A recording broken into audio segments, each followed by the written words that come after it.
प्यारे स्टूडेंट, स्वागत है आप सभी का अपना चैनल न्यू क्लासेस में। आज का वीडियो क्लास 12 के स्टूडेंट के लिए बहुत ही इंपॉर्टेंट होने वाला है, क्योंकि आज मैं आप लोगों को हिस्ट्री सब्जेक्ट का जो दूसरा चैप्टर है इसके जितने सारे इंपॉर्टेंट क्वेश्चन है, हर एक क्वेश्चन को आज मैं करने वाला हूं जो काफ़ी इंपॉर्टेंट है। और आप सभी को मालूम चल गया होगा कि आप लोगों के लिए क्वेश्चन बैंक को जारी कर दिया गया है, और क्वेश्चन बैंक बहुत इंपॉर्टेंट होता है बोर्ड एग्जाम के लिए, फाइनल एग्जाम के लिए। तो क्वेश्चन बैंक के जितने सारे प्रश्न हैं, हर प्रश्न को आप लोग अच्छे से सॉल्व कर लीजिए, क्योंकि फाइनल एग्जाम में क्वेश्चन बैंक से ही अधिकतर प्रश्न देखने को मिलता है और हमेशा क्वेश्चन बैंक से ही आता है। ठीक है, तो हर एक क्वेश्चन को आप लोग अच्छे से कर लीजिएगा। और देखिए, इनसे पहले मैंने जो चैप्टर 1 है, चैप्टर 1 का वीडियो अपलोड कर दिया है। और देखिए, इस क्वेश्चन बैंक को कैसे डाउनलोड करना है, कहाँ से डाउनलोड होगा, तो जो मैंने पहला चैप्टर का वीडियो जो अपलोड किया है, इस वीडियो को आप लोग ज़रूर देख लें। और इस वीडियो का लिंक इस वीडियो के नीचे डिस्क्रिप्शन में दिया हुआ है, और इसी से पता चलेगा कि आप लोगों का क्वेश्चन बैंक कहाँ से डाउनलोड होगा। ठीक है, और आज मैं आप लोगों को दूसरा चैप्टर यानी कि राजा, किसान और नगर के बारे में बताने वाले हैं। इसके जितने सारे इंपॉर्टेंट क्वेश्चन हैं, हर क्वेश्चन को आज हम लोग करने वाले हैं। ठीक है, और आज मैं, याद रखिएगा, ऑब्जेक्टिव क्वेश्चन को सॉल्व करूंगा, और इसके बाद का वीडियो जब आएगा तो उसमें सब्जेक्टिव प्रश्न के बारे में बताया जाएगा। ठीक है, और एक चीज़ आप लोग समझ लीजिए कि देखिए, जितने सारे क्वेश्चन बैंक निकला हुआ है जितने सब्जेक्ट का, ठीक है, चाहे वो हिस्ट्री का हो, चाहे पॉलिटिकल का हो, चाहे हिंदी का हो, चाहे अन्य सब्जेक्ट का हो, लेकिन उसमें प्रश्नों को 3 वर्गों में बांटा गया है। कौन कौन से वर्ग में? वस्तुनिष्ठ प्रश्न, और अति लघु उत्तरीय प्रश्न जो 2-3 अंक का होगा, और लघु उत्तरीय प्रश्न जो 5 और 6 अंक का है। ठीक है, तो आप लोग याद रखिएगा, आज चैप्टर 2 का जितने सारे ऑब्जेक्टिव प्रश्न हैं जो 1 अंक वाले हैं, हर एक क्वेश्चन को आज हम लोग कर लेंगे। ठीक है, तो वीडियो को अंत तक देखिए। और अगर अभी तक आप लोग चैनल को सब्सक्राइब नहीं किए हैं तो कर लीजिए, क्योंकि मैं आप लोगों को धाकड़ तरीके से तैयारी करवा रहा हूं। ठीक है, बिल्कुल हर एक वीडियो को आप लोगों को देखना है। तो देख लीजिए, यहाँ जो दूसरा चैप्टर दिया हुआ है कि राजा, किसान और नगर। ठीक है, इसके जितने सारे ऑब्जेक्टिव क्वेश्चन हैं, हर क्वेश्चन को आज हम लोग करेंगे। तो यहाँ पर देख लीजिए, जो इसका पहला प्रश्न दिया हुआ है काफ़ी इम्पोर्टेंट है।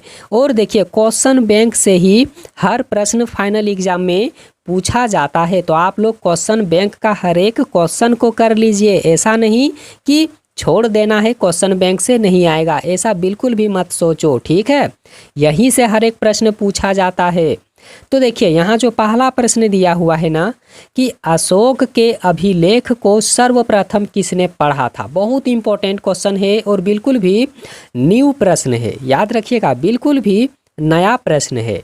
देखिए कि अशोक के अभिलेख को सबसे पहले सर्वप्रथम किसने पढ़ा था, इसी तरह का प्रश्न रहेगा, और 4 ऑप्शन दिया हुआ रहेगा। तो इसका ऑप्शन है जॉन मार्सन, कनिंघन, जेम्स प्रिंसेप और अर्नेस्ट मेके। तो याद रखिएगा, अशोक के अभिलेख को सबसे पहले किसने पढ़ा था, उसका नाम है जेम्स प्रिंसेप। उसका नाम क्या है? जेम्स प्रिंसेप उसका नाम है, आप लोग याद रखिएगा। दूसरा नंबर का प्रश्न देखिए, और हर एक क्वेश्चन को आप लोग लिखते चलिए, अगर लिखते चलेंगे ना तो जल्दी से याद होगा, याद रखिएगा। ठीक है, दूसरा प्रश्न है कि अभिलेखों में देव नाम पियदसी किस राजा को कहा गया है। ठीक है, अभिलेखों में देव नाम पियदसी किस राजा को कहा गया है, तो याद रखिएगा आप लोग, अशोक को कहा गया है। किसको कहा गया है? अशोक को कहा गया है, जो काफ़ी इम्पोर्टेंट है।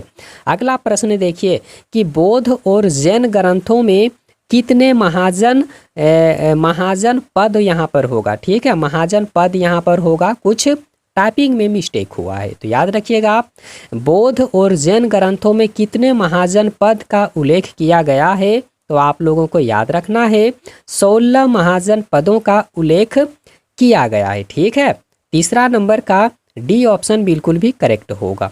आगे देखिए जो 4 नंबर का प्रश्न दिया हुआ है कि मगध महाजनपद की प्रारंभिक राजधानी कहाँ थी। बहुत इंपॉर्टेंट क्वेश्चन है। देखिए मगध महाजनपद की अगर प्रारंभिक राजधानी के बारे में अगर कहा गया है तो इसका राइट आंसर क्या होगा जानते हैं आप लोग?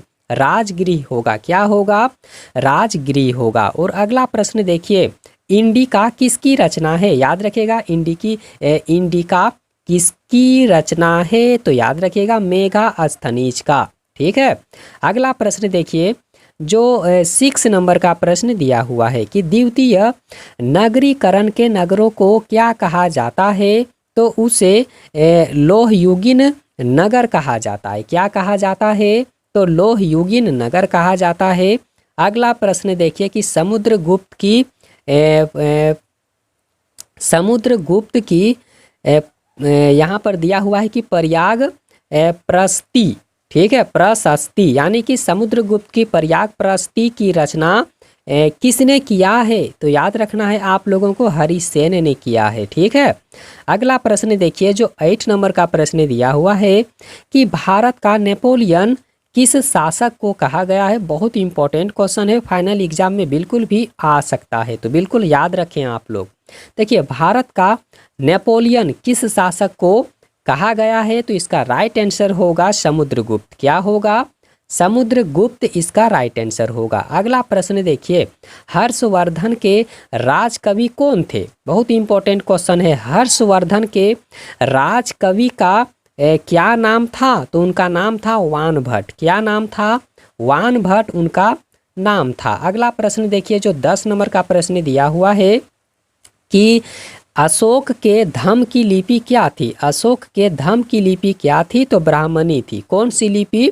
ब्राह्मणी लिपि थी। ठीक है। और यहाँ पर देखिए जो 11 नंबर का प्रश्न दिया हुआ है कि फूट डालकर विजय प्राप्त करने का कार्य सर्वप्रथम किस राजा ने किया था? ये बिल्कुल पूछा गया प्रश्न है। ठीक है। तो आप लोग याद रखें क्योंकि कभी कभी ऐसा एग्जाम में होता है कि पूछा गया प्रश्न ही पूछ देता है, तो आप लोग बिल्कुल याद करके रख लें। मॉडल पेपर का क्वेश्चन है। देखिए फूट डाल करके विजय प्राप्त करने का कार्य सबसे पहले कौन से राजा ने किया था? तो उनका नाम था अजातशत्रु। ठीक है। अजातशत्रु ने ही सबसे पहले फूट डाल करके विजय प्राप्त करने का काम किया था। ठीक है। अगला देखिए जो 12 नंबर का प्रश्न दिया हुआ है कि किसके अभिलेखों में भूमि दान का उल्लेख मिलता है? किसके अभिलेख में भूमि दान का उल्लेख मिलता है? तो याद रखिएगा प्रभावती गुप्त के उल्लेख में। ठीक है। सी ऑप्शन इसका बिल्कुल भी करेक्ट आंसर होगा। आगे देख लीजिए जो अगला यहाँ पर प्रश्न है 13 नंबर का, ये भी बहुत इंपॉर्टेंट क्वेश्चन है। ठीक है। ये क्वेश्चन एकदम बिल्कुल आप लोग अच्छे से याद करके रखें, दिमाग में सेट करके रखें। ठीक है। प्रश्न है कि प्राचीन भारत में अभिलेख की शुरुआत किस शासक ने किया था? तो याद रखना है आप लोगों को अशोक ने किया था। किसने? अशोक ने किया था। अगला प्रश्न दिया हुआ है कि मुद्रा राक्षस किसकी रचना है? बिल्कुल भी पूछा गया प्रश्न है, आप लोग याद करके रख लें। ठीक है। देखिए मुद्रा राक्षस किसकी रचना है? तो याद रखिएगा विशाख दत्त के। ठीक है। विशाख दत्त इसका राइट आंसर होगा। ठीक है।